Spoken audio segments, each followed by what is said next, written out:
Ciência Hoje, uma edição especial sobre a Amazônia.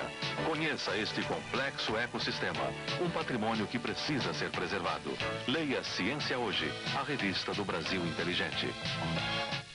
Olimpíadas 92. A luta pela vitória, a conquista do recorde, o sonho da medalha, o homem superando os seus limites. Olimpíadas 92, ao vivo, direto de Barcelona, com um satélite 24 horas por dia, reservado para uso exclusivo da Globo. Olimpíadas 92.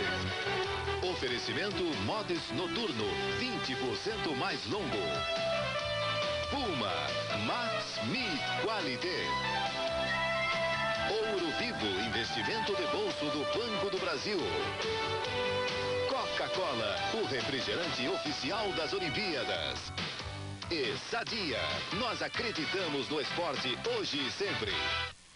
Milhares de escolas do ensino de primeiro grau estão bastante danificadas. Em muitos casos, a destruição é feita pelos próprios alunos ou por membros da comunidade. A escola pública é uma propriedade de todos. Alunos, pais, professores e toda a comunidade devem proteger esse patrimônio. Cuidar do que é seu é prova de inteligência.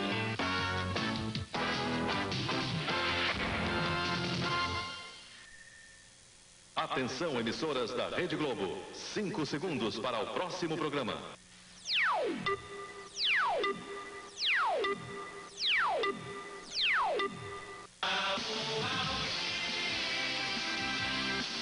Golden Boys, ao vivo, em discos, fitas e compact disc, som livre. Os bombeiros suspendem o trabalho de resgate na favela de Barraginha, em Minas. A terra voltou a ceder e o risco de novo desabamento fez as equipes de socorro abandonarem o local. O secretário do Meio Ambiente diz que o órgão que cuida das florestas trabalha para as madeireiras. O INSS descobre novas fraudes contra a Previdência. O maníaco que matou 15 crianças tenta fugir durante a reconstituição de um dos crimes em Minas. E a descoberta da tumba do sacerdote que entregou Jesus Cristo aos romanos. Estes são os destaques desta noite no Jornal da Globo. E vamos ver agora o resumo das principais notícias do dia. Os moradores da favela Barraginha resgatam seus mortos. Mais de 20 corpos são retirados do entulho. A Polícia do Rio leva o traficante mais procurado do estado ao quartel-general do Comando Vermelho e é recebida a bala no morro. Em Pernambuco, uma denúncia. O material usado nos exames de cólera está vencido e já provocou a morte de uma criança. Milhares de argentinos protestam nas ruas contra o atentado à embaixada israelense em Buenos Aires. O maior fabricante de silicone do mundo admite que os implantes são perigosos para a saúde. O peso das escavadeiras provoca novo deslizamento de terra na favela de Vila Barraginha, em Contagem. Por falta de segurança, os bombeiros suspenderam o trabalho de resgate dos corpos.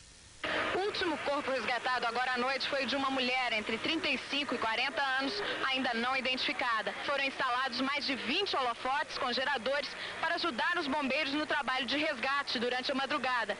Mais 5 retroescavadeiras foram trazidas para aumentar o ritmo de retirada dos escombros, que ontem era feito por apenas 2 máquinas. Os bombeiros se revezaram no começo da noite. As buscas hoje foram prejudicadas por uma água empoçada sobre os escombros, que os bombeiros acreditam ser de um córrego ou brejo que existia no local. Por volta das 9h30 da noite, outro deslizamento de terra provocou tumulto em Vila Barraginha. O repórter Luiz Carlos Braga acompanhou o momento de pânico. O terreno começa a ceder aqui de novo em Vila Barraginha. As pessoas que estão trabalhando no resgate estão correndo, porque está tudo afundando aqui onde a gente está. A gente vai ter que sair daqui correndo agora também, porque a área está toda descendo. As pá carregadeiras das escavadeiras estão todas sendo retiradas aqui com pressa. Os bombeiros já estão com a sirene, pedindo que as pessoas saiam. Que agora é um momento de muita tensão aqui na Vila Barraginha. as pessoas que trabalhavam nos escombros já tiveram que sair daqui. Os bombeiros estão tocando a sirene para que todo mundo saia do local. Os trabalhos foram interrompidos por falta de segurança. Logo depois, houve um barulho e muita poeira levantou dos escombros. Houve muito peso em cima daquela parte central onde nós achamos que existe mais, que poderá haver mais vítimas sob os escombros. Os sobreviventes da tragédia em Vila Barraginha estão alojados em 3 abrigos improvisados pela prefeitura. São 400 pessoas que agora só pensam em reconstruir suas casas e suas vidas. A maioria foi trazida aqui para o Centro Poliesportivo de Contagem, onde estão 35 famílias que perderam tudo no deslizamento da terra. Elas estão espalhadas pela quadra em camas improvisadas. Os desabrigados recebem roupas e alimentos doados por empresas e pessoas que moram na região. Voluntárias separam os donativos que chegam a todo momento. As crianças parecem esquecer o drama, se distraindo com os brinquedos que ganharam. Mas na memória dos adultos que viram a morte de perto, as imagens ainda são fortes. A primeira que foi socorrida lá foi eu socorri. A mulher que estava no meio da terra, eu fui lá e tirei ela. E todos têm uma esperança, ter novamente um lugar onde morar. Esperança de eu ganhar uma agasalho, né? Uma casa para eu ficar. Esperando saber de Deus me dar outro lugar de eu ficar. O prefeito de Contagem, Ademir Lucas, recebeu mensagem de solidariedade do presidente Collor. Ele disse que espera que a solidariedade se transforme em ajuda efetiva, o que não aconteceu em outras ocasiões.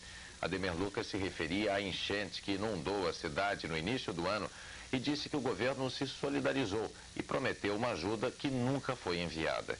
Por isso, agora, quando recebeu a mensagem, respondeu no ato. Estamos cheios de solidariedade. Queremos reconstruir a vida destas pessoas. O deslizamento de terra em Vila Barraginha foi uma tragédia anunciada há 3 anos. Um laudo de 1989 da Comissão de Defesa do Meio Ambiente da Prefeitura de Contagem alertava para o perigo. O laudo assinado pelo vice-presidente da CODEMA na época, Wilson Batista, foi encaminhado ao ex-secretário de Indústria e Comércio de Contagem, Irã Inocêncio. Acabou esquecido em alguma gaveta. Nenhuma providência foi tomada. O arcebispo de Belo Horizonte e vice-presidente da Conferência Nacional dos Bispos do Brasil, Dom Serafim Fernandes de Araújo, visitou nesta quinta-feira a Vila Barraginha e apontou a causa da tragédia. Foi consequência do desleixo, do não cumprimento das obrigações das autoridades, do descaso. Isso não aconteceu por acaso. Voltamos agora à Vila Barraginha, em Contagem. De lá fala ao vivo o repórter Luiz Carlos Braga. Além do pânico do pessoal que trabalhava nos escombros na hora desse novo deslizamento, houve mais 2 fatos. Primeiro, um soldado do Corpo de Bombeiros que caiu numa vala, mas foi socorrido pelos companheiros que estavam com ele e só machucou um pouco a perna. Depois, é que ainda há muitos moradores nas partes não atingidas da Vila Barraginha. Os bombeiros invadiram essas casas para que os moradores saíssem, mas eles resistiram, não queriam sair, e uma mulher chegou a desmaiar. Poucos saíram, a maioria continua dentro das casas e disseram aos bombeiros que não saem, mas que vão ficar acordados para que se houver qualquer outro indício de um novo deslizamento, eles possam fugir. Os trabalhos de remoção dos escombros recomeçam só às 7 da manhã, quando chegam aqui à Vila Barraginha peritos de Campinas especialistas neste tipo de solo. Luiz Carlos Braga, de Contagem. Veja a seguir, o INSS descobre nova fraude milionária no Rio e em São Paulo. A Organização Pan-Americana de Saúde quer testar vacina contra a cólera no Brasil. O BBC tem aquilo que todo mundo quer: dinheiro. No crédito direto BBC, com a aprovação de sua proposta, você pega o que precisa para comprar um carro novo, começar na vida profissional, realizar seus sonhos, aumentar a produção, ser feliz. Converse com o gerente. É fácil, simples e rápido. Crédito direto BBC. O banco bom companheiro. Dinheiro na hora para você. É só vir buscar na boca do caixa.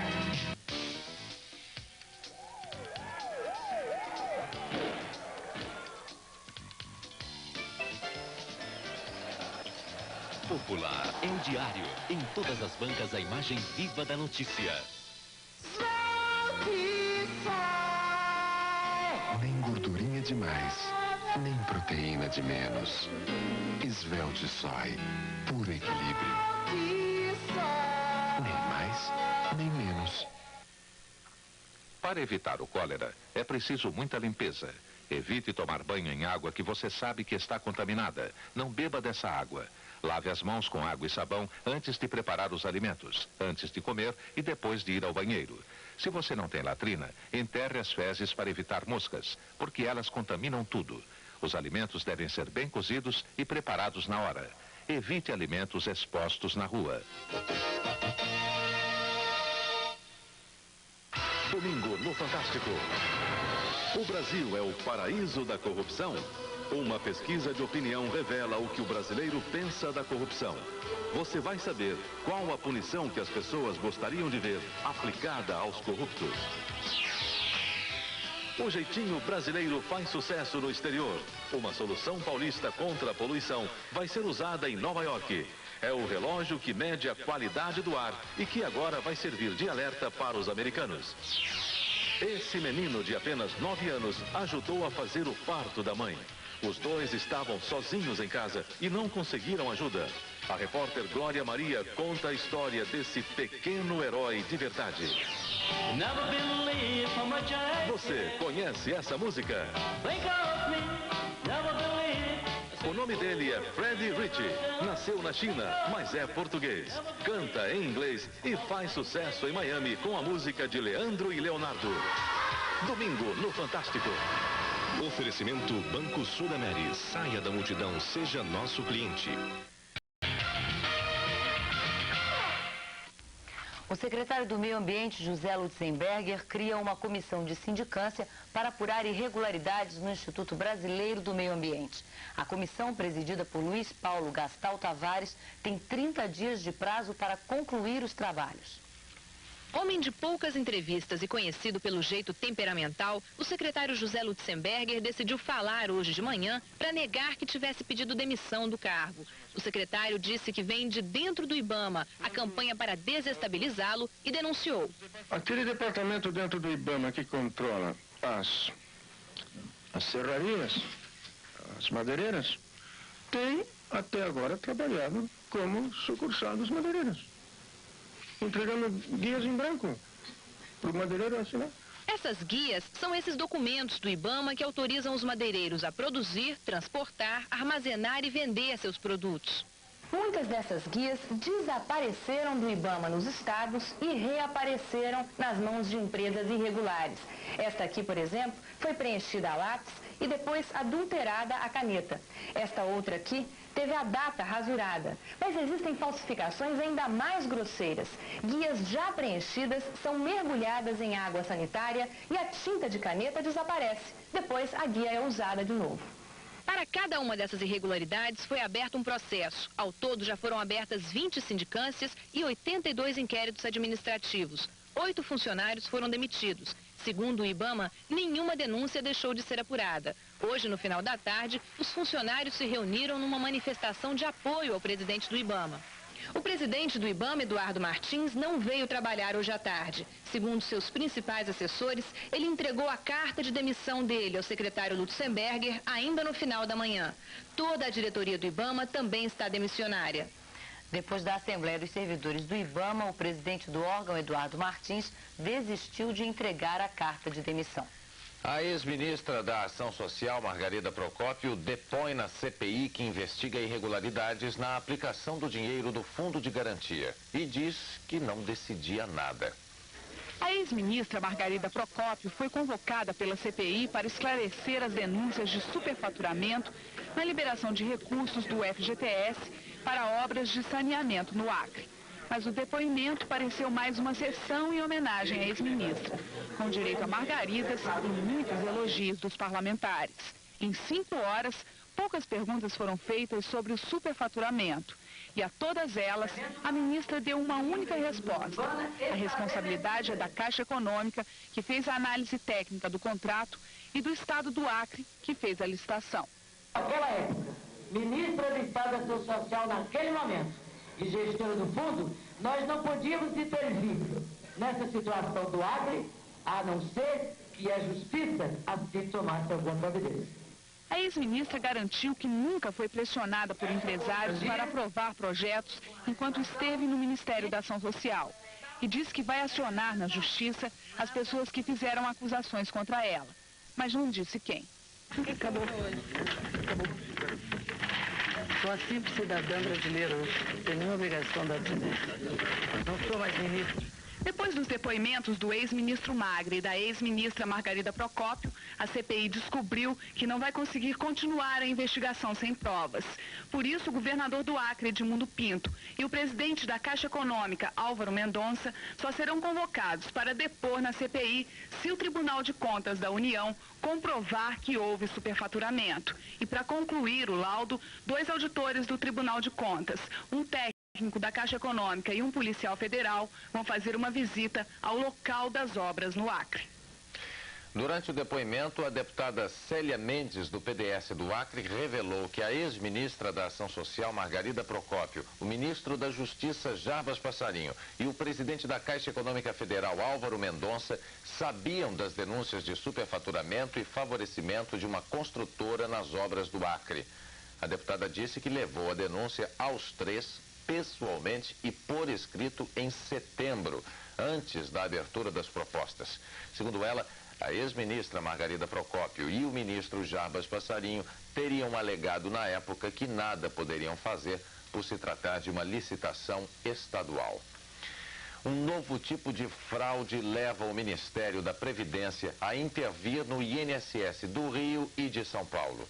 Foram descobertos no Rio cerca de 50 mil autenticações falsificadas, comprovando o recolhimento de contribuições que nunca entraram no caixa do INSS. Assim, o prejuízo da Previdência em todo o Brasil chega a 2 trilhões e 800 bilhões de cruzeiros por ano. Para evitar as fraudes, o ministro Reinhold Stefanes anunciou esta quinta-feira no Rio a criação de uma Inspetoria Geral de Controle. Os cientistas da Organização Pan-Americana de Saúde querem testar no Brasil uma vacina contra a cólera. A vacina recomendada pelos cientistas da Organização Pan-Americana de Saúde foi produzida na Suécia e testada em Bangladesh, onde a cólera é endêmica. Segundo os cientistas, a vacina conseguiu um índice de eficácia de 85%. A vacina contra a cólera, se for tão eficaz quanto mostrou lá em Bangladesh, pode ser um instrumento adicional para o controle da epidemia. Representantes das montadoras e o ministro da Economia, Marcílio Max Moreira, se reuniram nesta quinta-feira em Brasília.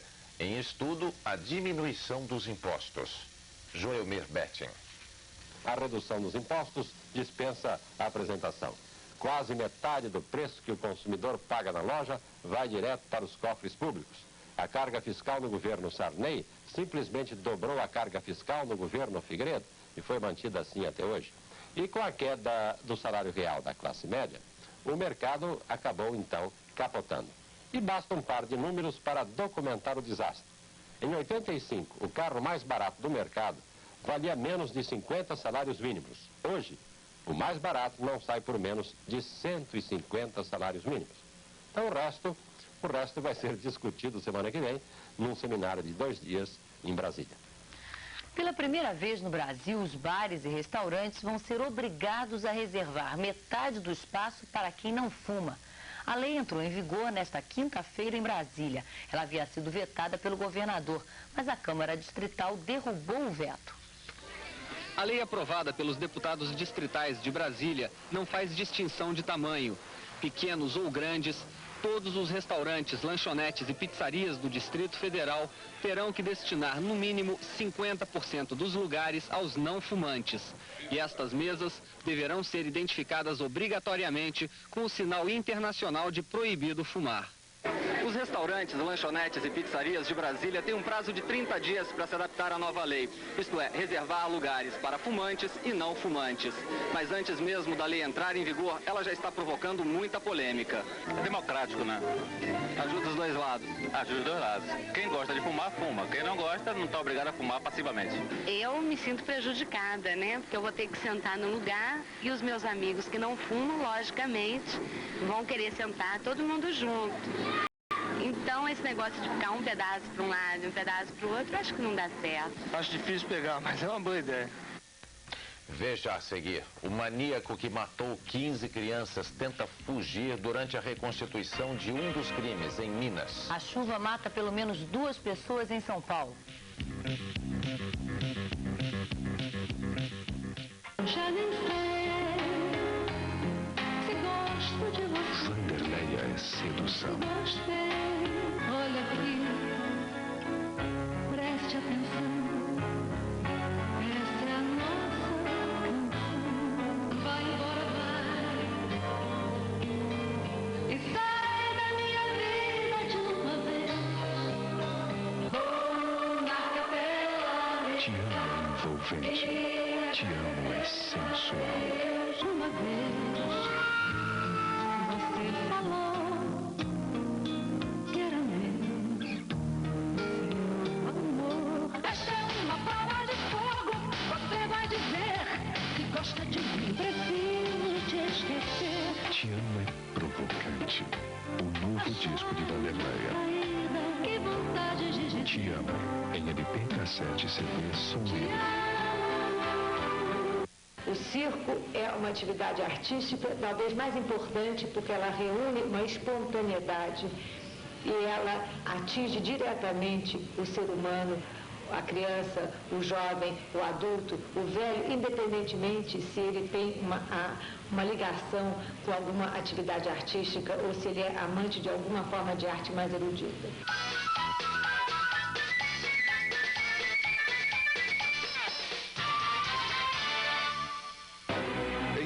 De aventura, ela se vê envolvida numa perigosa trama. Não! Eu esgano você! E tenta desvendar um grande mistério. A pessoa que invadiu seu camarote estava procurando os diamantes. Da obra de Agatha Christie, O Homem do Terno Marrom. Festival de sucessos. Hoje, depois do Jornal da Globo. Globo e você, tudo a ver.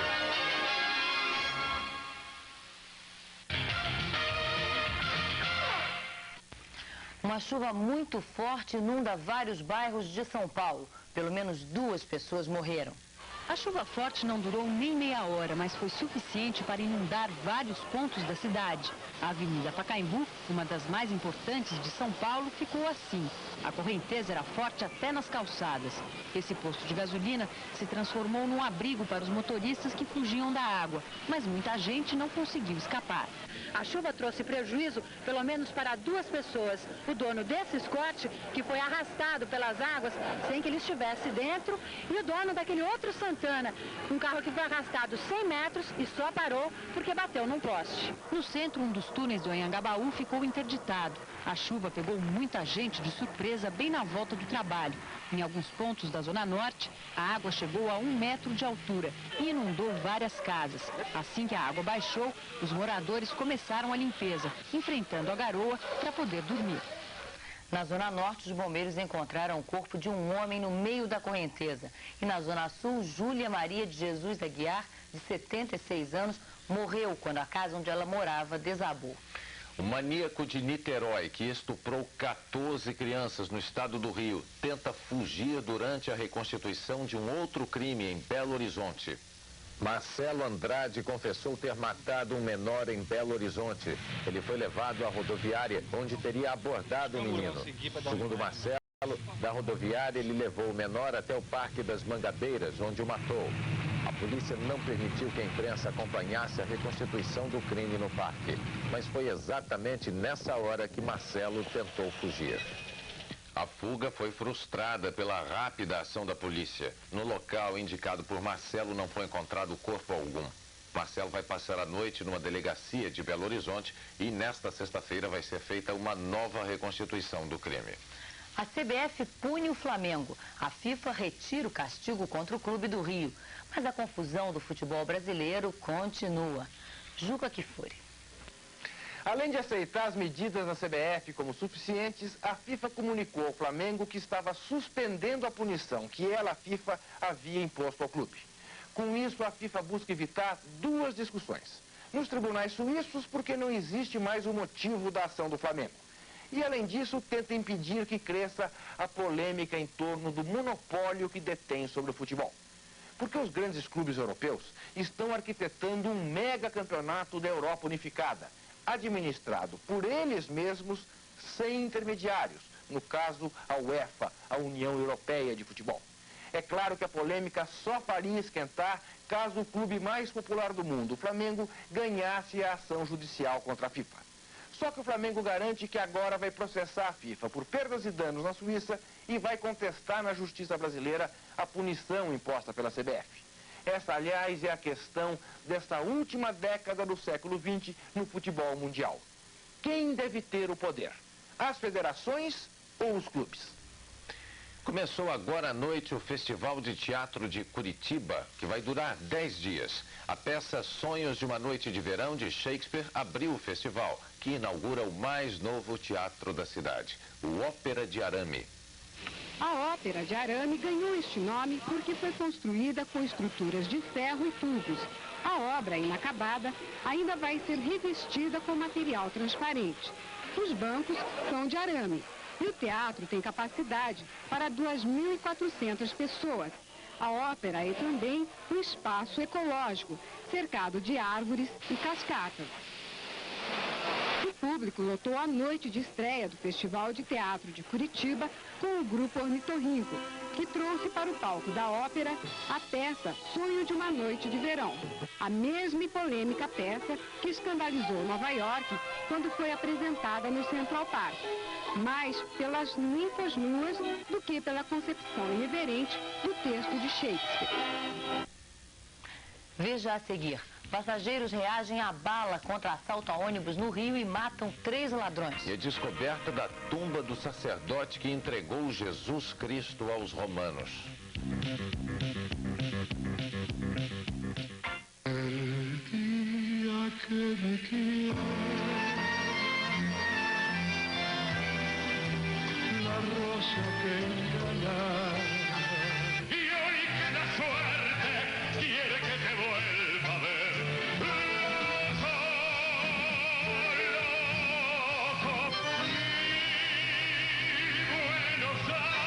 Uma noite em Buenos Aires, em discos, fitas e compact discs som livre.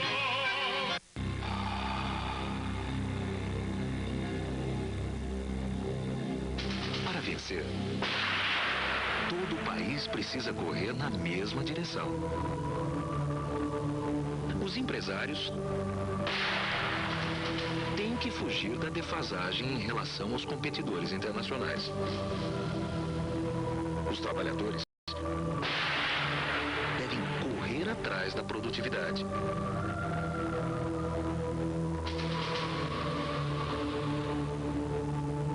E os consumidores devem exigir qualidade e preços baixos e não esperar que só o governo faça isso. Por isso, o governo do Brasil criou o Programa Brasileiro da Qualidade e Produtividade. O governo do Brasil dá a partida, mas a vitória depende de toda a sociedade. Participe.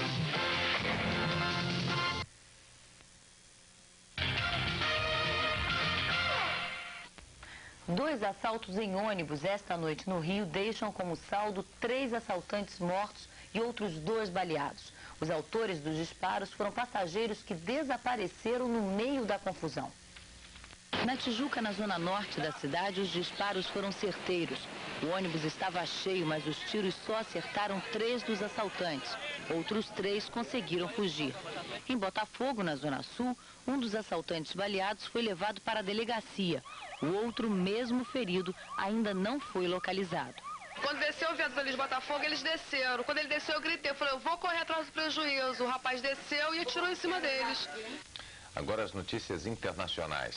Centenas de pessoas saem pelas ruas de Caracas para pedir a renúncia do presidente da Venezuela. A polícia entrou em choque com manifestantes que pediam a renúncia do presidente Carlos Andrés Pérez. Os policiais usaram gás lacrimogênio para dispersar o protesto. 30 pessoas ficaram feridas. 25 estudantes foram presos. É o segundo protesto contra o presidente em menos de 10 dias. As manifestações estão proibidas pelo governo desde a tentativa de golpe em fevereiro. 100 mil estudantes tomam as ruas da França num protesto monstro contra as reformas no ensino. Em Paris, 14 mil alunos gritavam contra o fim dos cursos de latim, grego, sociologia e economia. Houve tumulto durante a manifestação. Estudantes viraram carros e entraram em confronto com policiais. Os protestos se espalharam por mais 10 cidades francesas. O último dia de inverno americano cobriu de neve a cidade mais badalada do país. A neve se espalhou pelas ruas e parques de Nova York. Estas motos ficaram congeladas e nem os corredores que frequentam o Central Park conseguiram escapar do frio na véspera da primavera. Um desfile de moda do século XXI toma conta das passarelas. Aqui, as roupas são apenas acessórios. As modelos mostram os últimos lançamentos da informática. Você escolhe o computador que combina com seu tipo. E aí tem modelo para quem é enfermeira, para quem quer apenas passear e até para quem precisa lutar no front.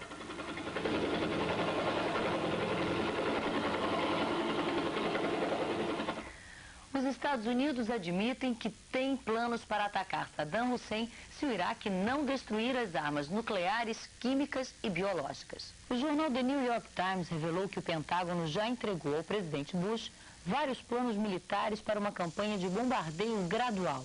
O objetivo da operação seria forçar o Iraque a destruir as instalações de armas nucleares, químicas, biológicas e os mísseis de longo alcance. O artigo do The New York Times acrescenta que o presidente americano ainda não escolheu a data e nem o alvo do ataque. Segundo o jornal, a decisão depende da cooperação de Saddam Hussein em destruir as armas. Várias equipes da ONU foram ao Iraque tentar acabar com as instalações, mas o governo de Bagdá não permitiu a destruição dos armamentos. Segundo o governo iraquiano, o material pode ser convertido para uso pacífico. Nesta quinta-feira, o Pentágono admitiu os planos, mas negou que tenha alguma operação militar pronta. O ultimato que a ONU deu ao Iraque termina na semana que vem.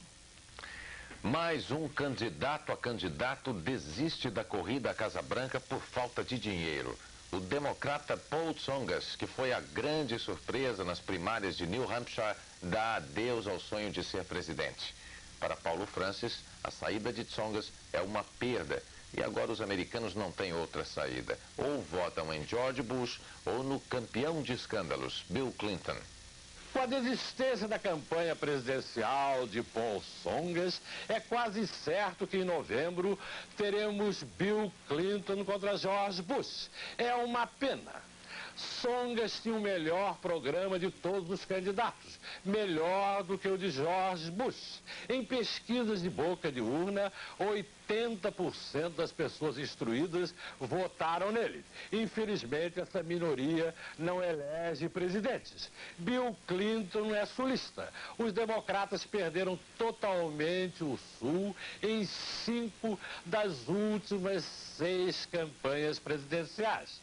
Tentam reconquistar a região com Bill Clinton. É um lamentável equívoco. Clinton é um anão intelectual perto de George Bush, governador de um estado interiorano e irrelevante como o Arkansas, e tem uma vida escandalosa. Bush pode estar muito desgastado internamente, mas como dizem no Brasil, nasceu de costas para a lua. Arqueólogos descobrem a tumba do sacerdote que entregou Jesus aos romanos. De acordo com o Novo Testamento, foi no jardim da casa do sumo sacerdote Caifás, em Jerusalém, que Jesus foi preso pelos romanos para depois ser crucificado. Segundo o Evangelho de São João, Caifás queria que Jesus morresse, porque achava que só assim o povo não correria perigo. Os arqueólogos israelenses têm certeza que a tumba é do sumo sacerdote e acham que a descoberta é muito importante, porque comprova a versão do Novo Testamento. Uma boa noite para você, até amanhã. Boa noite. TV Paranaense, Canal 12, Curitiba. Rede Paranaense de Televisão.